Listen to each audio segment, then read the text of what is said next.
Here's my audience.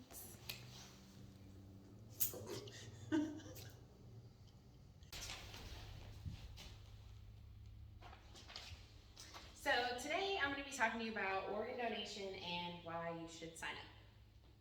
According to organdonor.gov, 90% of adults support organ donation, but only 60% are signed up to be donors themselves. So why do you think that is? I think that a lot of people don't actually realize that you can be an organ donor even after death.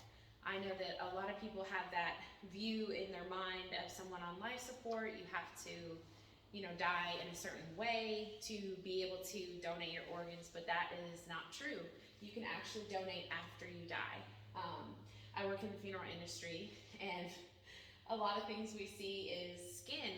You can donate your skin after death, and that helps a lot of burn patients. You can donate your bones. You can donate your corneas. Those are all really big things that we see here. So I understand the hesitation that comes along with organ donation. Like I said, I work in the funeral industry. We see a lot of people that come in that are signed up to be organ donors, or maybe not, and their families have been contacted to donate their organs, and they sometimes are not happy about it. I know that a lot of people view it as they think that it's butchering. I've heard that exact word several times. I think that a lot of people may be in support of organ donation, but they are just grieving and they don't want to deal with it in that moment. And as we know, organ donation is very time sensitive. You have to, there's a very small window after death that you can donate your organs. So I know that a lot of people think that the representatives of organ donation are vultures because they call and call and call and bug the families about this, but I mean, it is a time-sensitive thing. So imagine that you or your child or a loved one is desperately needing an organ, and there are no donors. So according to lifesource.org, 17 people die each day waiting for a donor. And I think that statistic, it needs improvement. That is not good enough. So I think that I'm going to tell you about a story from the National Library of Medicine. Donna Lee Jones was tragically killed in a car accident, and her husband he knew that she wanted to be a donor, so he made the difficult decision to go ahead and donate her organs. And she actually donated her heart, kidneys, pancreas, liver, and her corneas to several people, and she saved their lives. I mean, that is an amazing thing.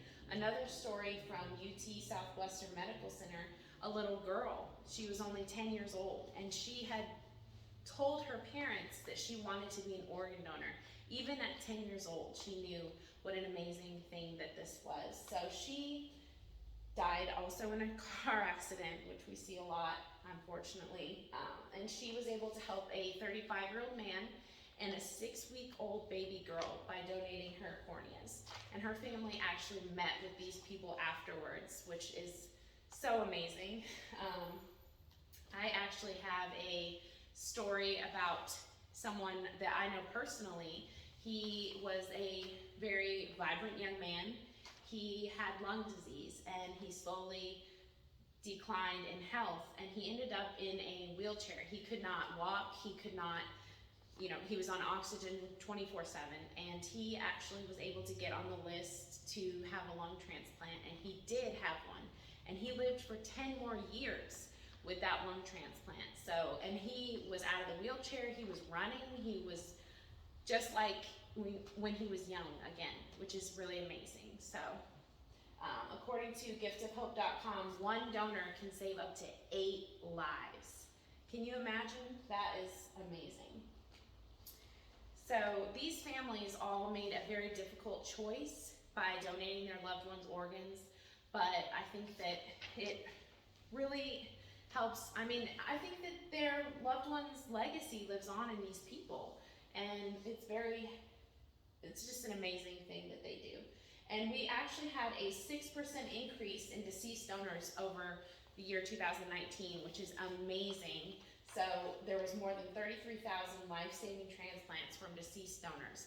I think that we are getting the message, we are being educated about this subject, and more people are opening up about it, but I think we still need improvement. There needs to be more people signed up for donation.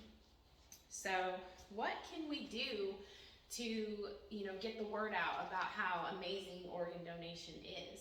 I think one thing we need to do is better education. Like I said earlier, a lot of people don't really realize what all goes into organ donation. They don't realize that, you can actually donate your organs after death as well. I think that there needs to be a lot more support for grieving families because, like I said earlier, a lot of people view the representatives as vultures, and there needs to be more sensitivity. We've got to do something for these families so that they realize what an amazing gift that they're giving, that their loved one is giving. And I think that we need to erase the bad or scary stigma that's attached to organ donation as well. So, and then we all need to sign up to be organ donors ourselves. If your family doesn't know that you want to be a donor after death, it's too late. Like I said, it's time sensitive. So there are many places online to sign up to be an organ donor. If you're already on the registry, you can help by donating money to help the cause. DonateLife.net is where you can sign up, or donate money, either one. So at the end of the day, it's a really difficult choice for people to make, but you're helping a lot of people. You are bettering the world. I think that you're giving people another chance at life. So it's a really amazing thing.